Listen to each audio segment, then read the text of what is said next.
الحمد لله رب العالمين الرحمن الرحيم مالك يوم الدين إياك نعبد وإياك نستعين اهدنا الصراط المستقيم صراط الذين أنعمت عليهم غير المغضوب عليهم ولا الضالين.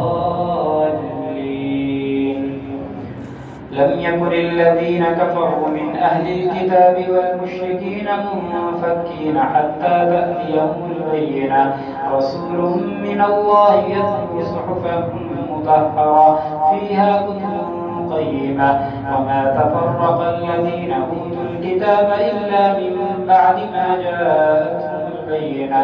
وما أمروا إلا ليعبدوا الله مخلصين له الدين حنفاء ويقيموا الصلاة ويؤتوا الزكاة وذلك دين القيمة.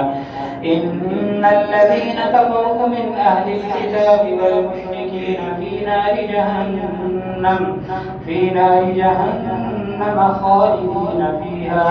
أولئك هم شر البرية. إن الذين آمنوا وعملوا الصالحات أولئك هم خير البرية جزاؤهم عند ربهم جنات عدن تجري من تحتها الأنهار خالدين فيها أبدا رضي الله